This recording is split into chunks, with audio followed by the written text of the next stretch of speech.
নমস্কার, 24 ঘন্টায় আপনাদের স্বাগত। এবং এই মুহূর্তে আপনাদের শুরুতে যে খবর দেব, প্রয়াত সঙ্গীত শিল্পী সবিতা চৌধুরী দীর্ঘদিন ধরে তিনি ক্যান্সারে আক্রান্ত ছিলেন। তার চিকিৎসা চলছিল মুম্বাইয়ের হাসপাতালে এবং গত 19শে মে তাকে কলকাতায় নিয়ে আসা হয়।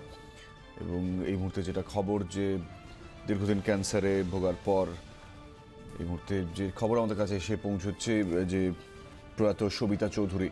প্রীতম দে আমাদের প্রতিনিধি আমাদের সঙ্গে রয়েছেন। প্রীতম, দীর্ঘদিন ধরে তিনি অসুস্থ ছিলেন, ক্যান্সারে আক্রান্ত ছিলেন, কি জানা যাচ্ছে তার পরিবার সূত্রে?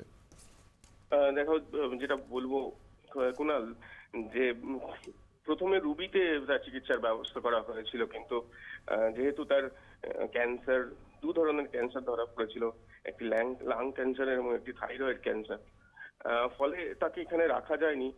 রুবি থেকে তাকে মুম্বাইয়ের হিন্দুজা হসপিটালে নিয়ে যাওয়া হয়েছিল। কিন্তু যেমনটা তার পরিবারের পক্ষ থেকে জানালেন, তার মেয়ে জানালেন আমাকে যে বাড়িতে ফেরার জন্য, তার মাটিতে ফেরার জন্য, তার বাড়িতে, কলকাতার বাড়িতে ফেরার জন্য খুবই ব্যাকুল হয়ে পড়েছিলেন তিনি। ফলে 19 তারিখে মে মাসের এবছরই তাকে বাড়িতে নিয়ে আসা হয়, অসুস্থ অবস্থাতেই নিয়ে আসা হয়, তার পরিবার নিয়ে আসেন তাকে। এবং এই 19শে মে থেকে গতকাল রাত পর্যন্ত, গতকাল রাত 2:05 যেমনটা জানা যাচ্ছে, তিনি শেষ নিঃশ্বাস ত্যাগ করেছেন।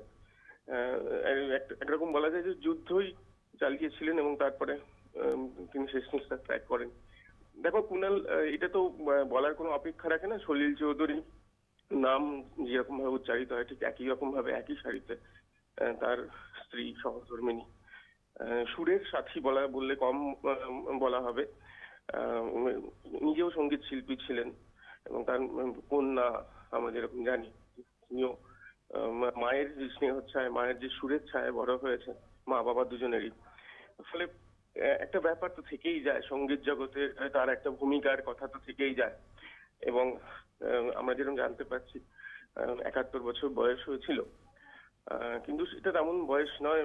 মেয়ের সঙ্গে আমাদের সকালবেলা অন্তরা চৌধুরীর সঙ্গে কথা হয়েছে। স্বাভাবিক একটা শোকের আবহ রয়েছে বাড়িতে, এবং সঙ্গীত মহলেও যতই খবর ছড়িয়ে পড়ছে ততই শোকের ছায়া নেমে আসছে। কুনাল, প্রীতম, এই মুহূর্তে ঠিক আরো একবার জানতে চাইবো যে কটা নাগাদ তার জীবনাবসান হয় এবং দীর্ঘদিন ধরে তিনি তো রোগভোগে ভুগছিলেন, শেষ মুহূর্তের চিকিৎসা ব্যবস্থায় বা কি চলছিল? দেখো, তাকে মুম্বাই হিন্দুজাতে নিয়ে যাওয়া হয়েছিল, যেহেতু রুবিতে চিকিৎসা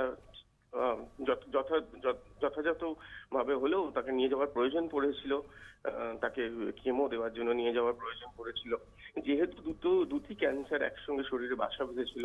প্রীতম, তুমি আমাদের সঙ্গে থাকো। আমাদের সঙ্গে এই মুহূর্তে রয়েছেন সুরকার দেবজ্যোতি মিশ্র। দেবজ্যোতিদা, যে খবর কিছুক্ষণ আগে পৌঁছেছে, সে দীর্ঘদিন ধরে অসুস্থ ছিলেন যদিও সবিতা চৌধুরী, কিন্তু অবশেষে এই খবর, কি বলবেন প্রতিক্রিয়ায়? আমার প্রতিক্রিয়া এভাবে বলা খুব কঠিন, কারণ আমার জীবন শুরু হয়েছে এই বাড়িতে। সবিতা চৌধুরী আমার মা, এটা বললে কম বলা হবে। আমার জীবন, মানে আমি বাইরে আছি, আমি অনেক দূরে সান ফ্রান্সিসকোতে আছি এখন। আমি মাতৃসম ভালোবাসা পেয়েছি এই বাড়িতে। আমার ঋণ শোধ করার নেই। ব্যক্তিগতভাবে আমি তো বটেই, ব্যক্তিগত অর্থে, কিন্তু তার বাইরেও আমার মনে হয়েছে যে এক অনবদ্য শিল্পী, যে শিল্পীর মূল্যায়ন বাংলা সত্যি করতে পারেনি। সলিল চৌধুরীর স্ত্রী হওয়ার জন্যই শুধুমাত্র এত বড় শিল্পী, তিনি আরো অনেক কম্পোজারের যে গান করতে পারতেন, সেই জায়গাগুলোকে, মানে কি বলবো, সেই জায়গাগুলো নিজেও এগিয়ে গিয়ে কখনো করতে পারিনি। এটা সম্ভব নয়। আমি জানি আমি সলিল চৌধুরীর জীবনের সাথে আমি 14টা বছর আমি যেভাবে রয়েছি, সেখানে আমার 14 বছর আমি ছিলাম এবারই। মানে আমার কাছে সবিতা চৌধুরী আমার মাতৃসম, বলবো না, মা, এই কথাটা বলাটাই এর থেকে আর কিছু নয়। আর একজন ওয়ান্ডারফুল আর্টিস্ট, এবং প্রচুর প্রচুর প্রচুর মিউজিশিয়ানস, আর এদেরকে যে সারা ভারতবর্ষ জুড়ে এবং শৈল চৌধুরীর জীবনের একটা অংশে তার কন্ট্রিবিউশন অনেক অনেক বড় একটা কন্ট্রিবিউশন, যেটা খুব ক্লোজলি না জানলে পরে বুঝতে পারা সম্ভব হবে না। তো আমি কি বলবো, এত দূরে দাঁড়িয়ে হঠাৎ আমি অনেকটা দিন ধরেই জানি অসুস্থ। তো আমার মানে কি বলবো, মানুষকে তো সত্যি চলে যেতে হয়, এটা করতে হয়, কিন্তু আমার কাছে সত্যি আমি দ্বিতীয়বার মা হারালাম, এটা এর থেকে বড় মানে আমি। আপনি একটা কথা বললেন যে দীর্ঘদিন ধরে আপনি এই পরিবারের সঙ্গে যুক্ত, এবং যেহেতু সলিল চৌধুরীর নাম বারবারই ফিরে আসে সবিতা চৌধুরীর নাম নিলে, একটু যদি বলেন যে সলিল চৌধুরীর জীবনের সাফল্যে কিভাবে জড়িয়েছিলেন সবিতা চৌধুরী? সলিল চৌধুরী একজন মানে রবীন্দ্রনাথ পরবর্তী ভারতবর্ষের একজন আমি রেবেল কম্পোজার বলবো না, আমি বলবো যে একজন Renaissance person. Salil Chowdhury is a Renaissance person. এরকম একজন মানুষের জীবন কিন্তু সমান্তরাল একটা রেখায় যেতে পারে না, তো তার আপস এন্ড ডাউন, তার সমস্ত কিছু যে বিভিন্ন রকম ভাবে চড়াই উতরাই, সেই চড়াই উতরাইয়ের একজন মানে জীবনের একটা অংশে এসে যুক্ত হলেন তখন কিন্তু উনি অসম্ভব সব চড়াই উতরাই দেখেছেন জীবনে, অসম্ভব সব চড়াই উতরাই দেখেছেন। আমি আমার ব্যক্তিগত জীবনেও আমি কিন্তু সলিলদার অনেক চড়াই উতরাইকে আমি দেখেছি, যেখানে দাঁড়িয়ে আমি সবিতাদিকে মানে দেখেছি যে কিরকম ভাবে যিনি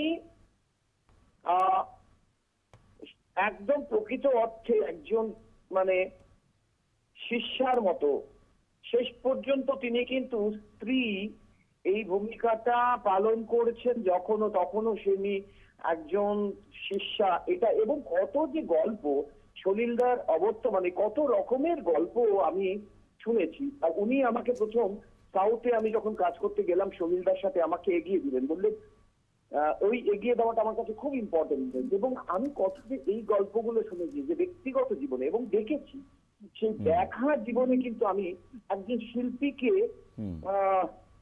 মানে এইরকম শিল্পীকে মানে সবিতাদিকে এমন রকমের জীবনের মধ্য দিয়ে চলে যেতে হয়েছে, যেটা কিন্তু অন্য অনেক অনেক আর্টিস্ট আছে, তারা কিন্তু সবাই ভাবে যে সলিল চৌধুরীকে কাছে পেয়েছে, কিন্তু সলিল চৌধুরীকে কাছে পাওয়া খুব কঠিন জিনিসকে মানে সে মানে একেবারে মানে হিমালয়কে আমি কাছে পেয়েছি, কতটুকু পেতে পারি তাকে আগলে রাখা, মানে হিমালয়ের মতো একটা মানুষকে আগলে রাখা, সেটা সবিতা চৌধুরী সত্যি করেছিলেন।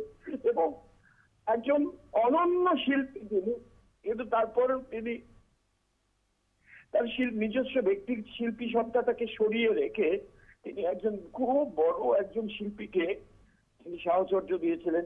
খুব কঠিন কঠিন অবস্থার মধ্য দিয়ে একজন নারীকে যেতে হয় আমাদের জীবনে, সেখানে দাঁড়িয়ে তিনি একজন এত বড় শিল্পীর সাথে একেবারেই দেবজ্যোতিদা এই মুহূর্তে স্বাভাবিকভাবে গলা ভারী হয়ে আসে, কারণ পুরোনো দিনগুলো বারবার সেই স্মৃতি আপনার ফিরে আসছে। এই অবস্থায় আমাদের সঙ্গে কথা বললেন। ধন্যবাদ। দেবজ্যোতি মিশ্র আমাদের সঙ্গে ছিলেন এই মুহূর্তে সুরকার, এবং অন্যদিকে প্রীতম দে আমাদের প্রতিনিধি আমাদের সঙ্গে টেলিফোনে ছিলেন। প্রীতম, তোমাকে ধন্যবাদ।